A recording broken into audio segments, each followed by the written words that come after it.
नमस्कार, जन्नत की पुकार में आपका स्वागत है।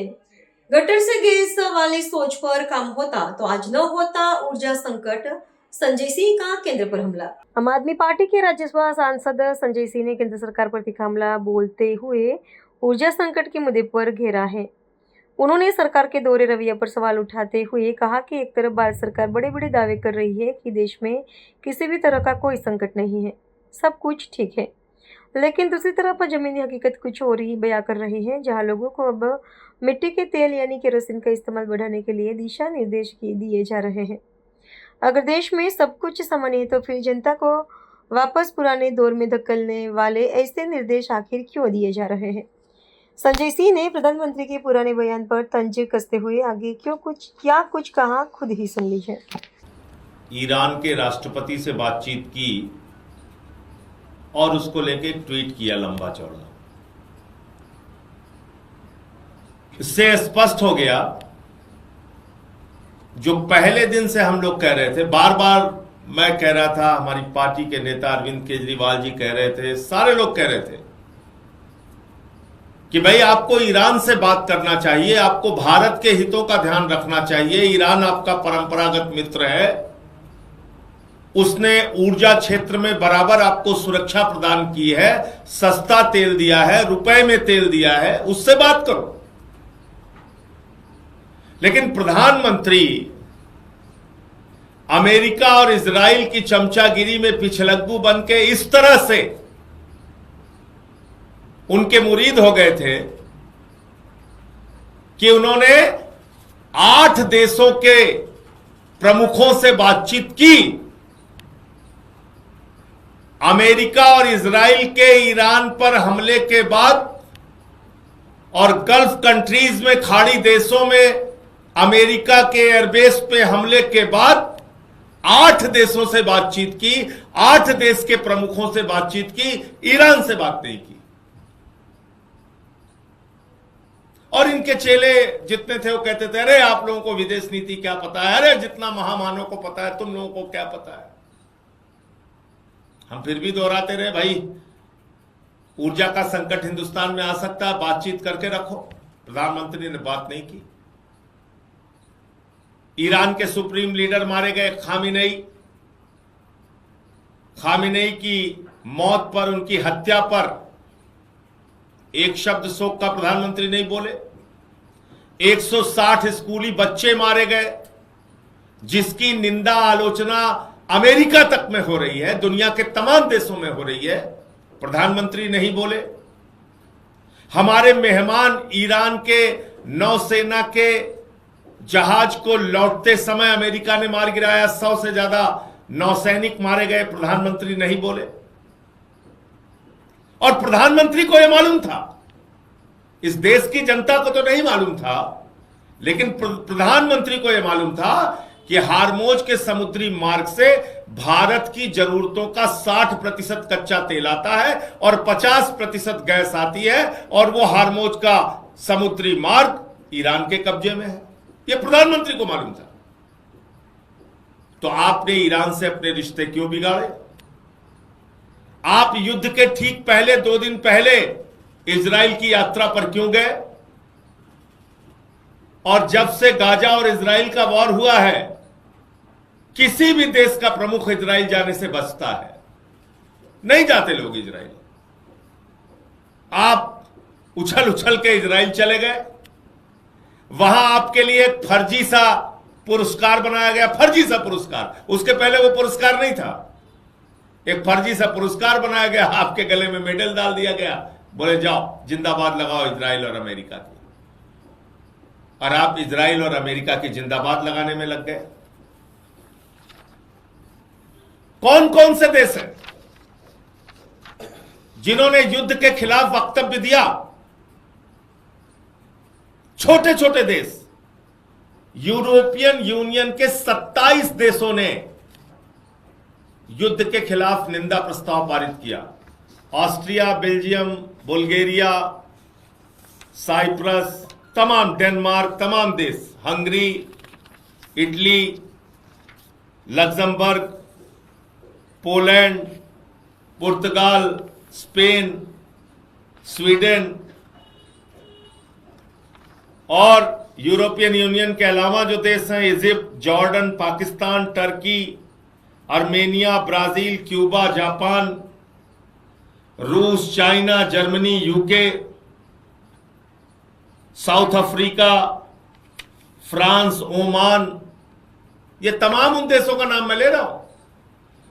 इन सब ने युद्ध के खिलाफ बोला कि युद्ध करके आप पूरे देश को और दुनिया को संकट में डाल रहे हैं। अमेरिकन प्रेसिडेंट के खिलाफ, उनकी कार्रवाई के खिलाफ, इजराइल के खिलाफ, नेतन्याहू के खिलाफ, सब ने बोला।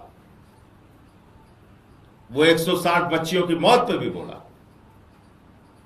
लेकिन हमारे महामनो, दुनिया के सबसे बड़े लोकतंत्र के प्रधानमंत्री नरेंद्र मोदी जी नहीं बोले। पूरा देश गैस की लाइनों में खड़ा हो गया, होटल बंद होने लगे, मोरवी में टाइल्स की फैक्ट्रियां बंद हो गई, 60 रुपए घरेलू गैस के सिलेंडर का दाम बढ़ गया, 115 रुपए कॉमर्शियल गैस के सिलेंडर का दाम बढ़ गया। उसके बाद प्रधानमंत्री 13-14 दिन के बाद गहरी नींद से जागे और कहने लगे अब हमें मुर्दे को इंजेक्शन लगाना है।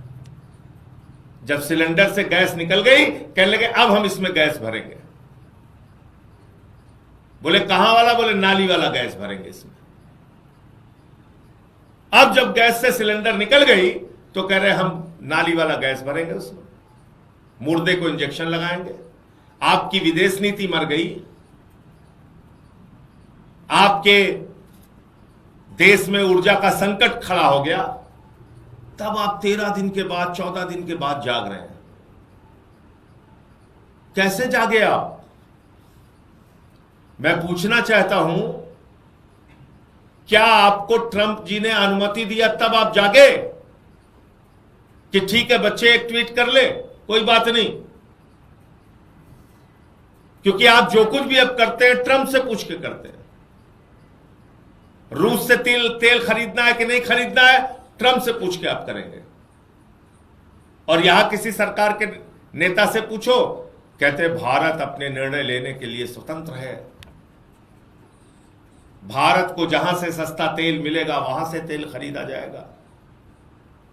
कुछ मीडिया वाले भी टीवी चैनल की डिबेट में हम लोगों से कहते हैं भारत को जहां से सस्ता तेल मिलेगा संजय जी वहां से भारत तेल खरीदेगा। आप कौन होते हैं बताने वाले? मैं उन टीवी चैनलों से भी सहमत हूं और भारत सरकार के नेताओं से भी सहमत हूं और बीजेपी के प्रवक्ताओं से भी सहमत हूं। जहां से सस्ता तेल मिले वहां से खरीदो। तो मुझे बताओ, रूस करीब है कि अमेरिका करीब है? रूस करीब है कि वेनेजुला करीब है? रूस से सस्ता तेल मिलेगा कि वेनेजुला और अमेरिका से मिलेगा?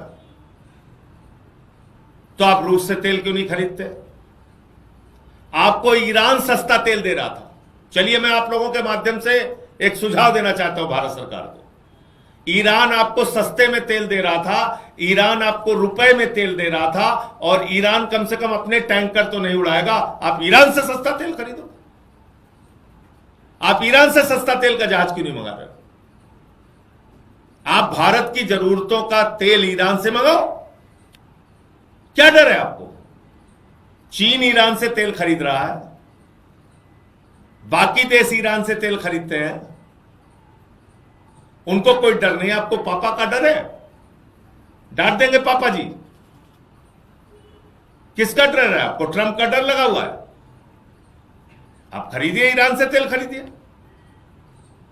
भाई चीन खरीदता है, वो अमेरिका से नहीं डरता। उसके जहाज हार्मोज समुद्री मार्ग से गुजर रहे हैं, आप भी खरीदो। आप तो कह रहे हो कि आप सस्ता तेल खरीदना चाहते हो, लेकिन देश को संकट में मत डालिए। आपके दोस्तों का माल बन रहा है, मुझे मालूम है। इसी आपदा में अवसर बना लिया उन लोगों ने। आपने अपने दोस्तों से कह दिया बेटे यही आपदा है और यही अवसर है तुम्हारे लिए। गैस का दाम अडानी ने 3 गुना ज्यादा बढ़ा दिया। अडानी टोटल गैस लिमिटेड, उसने बढ़ा दिया। फिर आप किस अमेरिका के साथ खड़े हैं भैया? जिस अमेरिका का F-18 एयरक्राफ्ट उड़ा दिया गया, F-15 एयरक्राफ्ट उड़ा दिया गया, KC-135 एयरक्राफ्ट उड़ा दिया गया, MQ-9 उड़ा दिया गया, और एक जहाज आ रहा था हार्मोज के समुद्री मार्ग से ईरान का, उसको अमेरिका का, उसको उड़ा दिया गया। तो जो अमेरिका खुद संकट में है, अपनी मदद नहीं कर पा रहा है, उसके पिछलग्गू बनने से आपको क्या फायदा है? उसके पिछलग्गू बनने से आपको क्या फायदा है? और ट्रंप क्या कह रहा है? देखो आप किसके पिछलग्गू बने हुए, किसके पीछे आप घूम रहे हो। आप देखो जरा, ये ट्रंप का बयान है। क्या कह रहा है? कह रहा है जब तेल की कीमतें बढ़ती हैं तो यूएस खूब पैसा कमाता है। मतलब आपके लोग बेरोजगार बन के लगातार घूमते रहे गली गली में, ठोकरें खाएं दर दर की, उनको गैस का सिलेंडर ना मिले, दुनिया को इस आदमी ने, ट्रंप ने युद्ध में झोंक दिया। और कह रहा है जब क्राइसिस होती है, जब संकट आता है, यह भी आपदा में अवसर का बड़ा वाला बाप है। आपदा में अवसर यह कह रहा है साहब, जब तेल का दाम बढ़ता है तो अमेरिका को फायदा होता है, ये रुपया कमाने में लगा हुआ है। आप इसके पिछलग्गू बने हुए। इतना ही नहीं, ऐसे संकट के समय में, और यह बात मैं अंधभक्तों के लिए विशेष रूप से कहना चाहता हूं, प्यारे अंधभक्तों, जरा ध्यान से सुनो। तुमको तुम्हारा अगुआ मोदी दिन रात मूर्ख बनाता रहता है, बांग्लादेशियों से लड़ो, बांग्लादेशी घुसपैठियों का सवाल उठाओ, गृह मंत्री भी चिल्लाते रहते हैं दिन रात। और अभी क्या हुआ? आप तो लाइन में खड़े हो, आपके लिए तेल नहीं है, आपके लिए गैस नहीं है, देश खुद एक गंभीर संकट की स्थिति में है। और ये 5,000 टन डीजल बांग्लादेश को भेज रहे हैं। बांग्लादेश में जहां पे हिंदुओं की हत्या हो रही है, वहां पे 5,000 टन डीजल भारत के प्रधानमंत्री नरेंद्र मोदी जी ने भेजा है। ये आप देखिए, ये कितना हो गया? करीब करीब 60 लाख लीटर डीजल भेज दिया बांग्लादेश को। और आपने चेलों से कहते हैं बांग्लादेशियों के खिलाफ नारा लगाते रहो, बेचारे लगाते रहते हैं दिन रात। तो प्यारे अंधभक्तों, जो मोदी जी हैं, उन्होंने जाके 50वीं वर्षगांठ पे कहा था कि मैं बांग्लादेश की आजादी का योद्धा हूं, मैं भी बांग्लादेश की आजादी कराने में लड़ा हूं। वो मोदी जी बांग्लादेश को 60 लाख लीटर डीजल भेज चुके हैं। इसके बाद अंतिम बात कह के अपनी बात समाप्त करूंगा। यह है हमारे प्रधानमंत्री की विदेश नीति, और इसको कहते हैं 100 जूता खाए तमाशा घुस के देखे। 100 जूता खाए तमाशा घुस के देखे। यह है भारत पर एक बार फिर टैरिफ लगाने की तैयारी में अमेरिका। यह नया बयान है ट्रंप का। जिस अमेरिका की चमचागिरी कर रहे हैं, वहां के बददिमाग राष्ट्रपति ट्रंप का 1 घंटे भी दिमाग संतुलन में नहीं रहता। आज क्या बोल रहा है, अगले 1 घंटे बाद क्या बोलेगा, उसके 2 घंटे बाद क्या बोलेगा, सुबह उठ के क्या बोलेगा, शाम को क्या करेगा, कुछ नहीं पता। आप ऐसे आदमी के पिछलग्गू बने हुए हो। और वो साफ तौर पे कह रहा है भाई हम टैरिफ फिर से बढ़ा देंगे, हम आपकी जांच कर रहे हैं, तुम्हारे ऊपर निगाह रखे हुए हैं, कहां से तुम पेट्रोल डीजल खरीद रहे हो, कहां से तुम कच्चा तेल खरीद रहे हो, कहां से तुम गैस खरीद रहे हो। रूस से परमिशन दी थी ना तुम्हें, इधर उधर कुछ गड़बड़ी कर दी क्या तुमने? अभी दिमाग ठीक करता हूं, कह रहा है टैरिफ बढ़ाऊंगा। ऐसे देश के पिछलग्गू क्यों बने हुए हो? अभी तो ये ट्रेड डील साइन नहीं हुई, तब ये हाल कर रखा है तुम्हारा। ट्रेड डील साइन हो जाएगी तो पता नहीं क्या करेगा। इसलिए अमेरिका के पिछलग्गू बन के भारत का नुकसान मत करिए प्रधानमंत्री जी। और एक बात मैं कहना चाहता हूं ईमानदारी से, मेरे 1000 मतभेद हो सकते हैं नरेंद्र मोदी से, लेकिन मैं भी यह समझता था कि राष्ट्र के ऊपर जब संकट आएगा तो भारत का प्रधानमंत्री किसी से समझौता नहीं करेगा, क्योंकि उसके वक्तव्य थे ऐसे 13 के पहले, बातें करते थे प्रधानमंत्री उसी तरह की। मेरे 1000 मतभेद नरेंद्र मोदी से हो सकते हैं, लेकिन मुझे यह था कि जब भारत माता के ऊपर संकट आएगा तो कभी नरेंद्र मोदी समझौता नहीं करेंगे। लेकिन 2 घटनाओं से बहुत अफसोस हुआ, दिल को तकलीफ हुई। नंबर 1, जब बार बार ट्रंप कहता है हमने ट्रेड डील का दबाव बनाकर सीज फायर कराया पाकिस्तान के साथ, यह पूरे भारत का अपमान है। और प्रधानमंत्री एक बार भी नहीं बोले, आज भी मैं दोहरा रहा हूं, प्रधानमंत्री जी आइए सामने निकल के मैं आपका स्वागत करूंगा, खाली एक बार बोलो ट्रंप, राष्ट्रपति ट्रंप झूठ बोल रहा है, खाली इतना बोल दो। आपकी हिम्मत नहीं है। वो बार बार भारत को अपमानित करता है। हमारे लोगों को हाथ में हथकड़ियां बांध के, पैरों में बेड़ियां बांध के भेजा उसने, भारत को अपमानित किया। और दूसरा, आपको ऐसे युद्ध के संकट के समय में इजराइल भेजा गया और उसके बाद इतनी घटनाएं हो गई, आप शांत रहे। 13 दिन तक आप शांत रहे, कुछ बोले नहीं। गैस का सिलेंडर निकल गया तो अब आप जाग रहे हैं। अब आप कह रहे हैं हम मुर्दे को इंजेक्शन लगाएंगे, उसको जिंदा करेंगे। जब आपकी विदेश नीति मर गई, जब आपकी सारे कार्यक्रम, आपकी योजनाएं सब फेल हो गई, 38, 40 देशों का मैंने नाम बताया, सबने बात किया, सबने युद्ध की आलोचना की, सबने अपने अपने देश के हित के बारे में सोचा और उस हिसाब से काम किया। आपका आता पता नहीं। तो इसलिए हमारे नेता अरविंद केजरीवाल जी ने भी इस बात को पूछा है। मैं प्रधानमंत्री जी से चाहता हूं कि वो स्पष्ट करें, कल जो ईरान के राष्ट्रपति से उनकी बातचीत हुई उसमें भारत की समस्याओं का क्या समाधान निकला?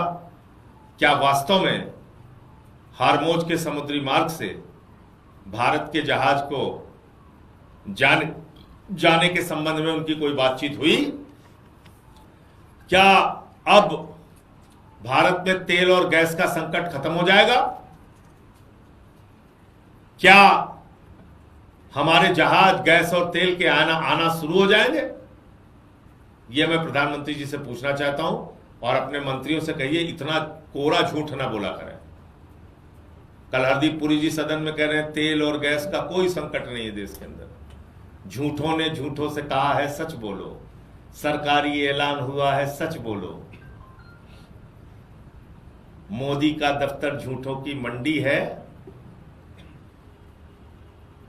दरवाजे पर लिखा हुआ है सच बोलो। मोदी का दफ्तर झूठों की मंडी है और दरवाजे पे लिखा हुआ है सच बोलो।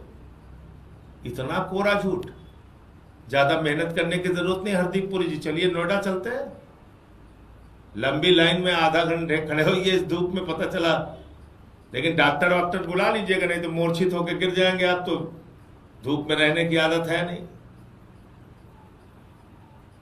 और मैं अंत में फिर से दोहरा रहा हूं, भारत के हितों को ध्यान में रखते हुए सस्ता तेल खरीदना भारत की प्राथमिकता है। सस्ता तेल उपलब्ध कराना भारत की प्राथमिकता है। और भारत सरकार को, जैसे चीन तेल खरीद रहा है ईरान से और उसका तेल का जहाज जा रहा है, ऐसे ही आप भी तेल खरीदो। आप अपने हितों का ध्यान रखो। बस मुझे इतनी बात कहनी थी। आपके कोई प्रश्न पूछ सकते हैं?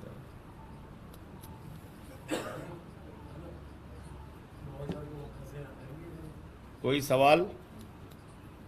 सर, कल केंद्र सरकार ने ये भी बताया है कि 1 महीने के लिए हॉस्पिटैलिटी इंडस्ट्री को एडवाइस किया गया है कि वो ऑल्टरनेटिव फ्यूल पे शिफ्ट करे, केरोसिन, कोल और बायोमास पे। तो एक तरफ तो आप कह रहे हैं कि संकट भी नहीं है और दूसरी तरफ आप कह रहे हैं कि मिट्टी का तेल जलाओ। लोग लकड़ी में खाना बनाना शुरू कर दिए हैं। और इससे आगे एक स्कीम है जो प्रधानमंत्री जी की, उस पर तो कोई काम ही नहीं हो पाया ठीक से। नहीं तो आज कोई संकट ही नहीं होता। नाली के गैस से चाय बनाने वाले कार्यक्रम में अगर इसको गांव-गांव चलाया गया होता, 2-4 लाख करोड़ रुपए भारत सरकार खर्च करती उस पर, तो एक इतनी शानदार स्कीम होती। हर घर के आसपास गटर है, वहां से पाइपलाइन जाती सबको गैस से गैस की सुविधा होती, कोई दिक्कत नहीं होती। बाकी वैसे इस समय गर्मी है, सूर्य के प्रकाश से भी आप लोग खिचड़ी बना सकते हैं, मैं तो पहले दिन से कह रहा हूँ। गाँव में जो बुकिंग है सिलेंडर की वो 45 दिन 25 दिन से बढ़ाकर और 45 शहर में 25 को मिलेगा। गाँव में ज्यादातर जो कनेक्शन है वो उज्ज्वला योजना के हैं। वो 45 दिन। देखिए, उज्ज्वला योजना को तो जितना ये लोग मारने की कोशिश कर रहे हैं, उसकी हकीकत आप लोगों को अपना कैमरा लेके गांव जाना चाहिए और देखना चाहिए क्या वास्तव में सस्ता सिलेंडर सबको उपलब्ध हो रहा है उज्ज्वला स्कीम में या नहीं हो रहा है। दूसरी बात यह है कि 45 दिन 4-5 लोगों के परिवार में सिलेंडर चलता नहीं। अगर आप 45 दिन की बुकिंग दे रहे हैं तो इसका मतलब उस परिवार को तो वास्तव में गैस का सिलेंडर टाइम पे नहीं मिलेगा। ये खुद ही आप मान रहे हैं। नंबर 1, 3-3, 4-4 हजार रुपए में गैस मिल रही है। अभी पटना में मैं स्टूडेंट्स के एक वीडियो देख रहा था, वो कह रहा था 300 रुपए किलो गैस मिल रही है यहाँ पे। तो ब्लैक मार्केटिंग भी खुलेआम हो रही है और लंबी डेट भी मिल रही है। तो दोनों तरह की समस्या लोगों को उठानी पड़ रही है इससे। और सबसे ज्यादा होटल इंडस्ट्री बर्बाद हुई है।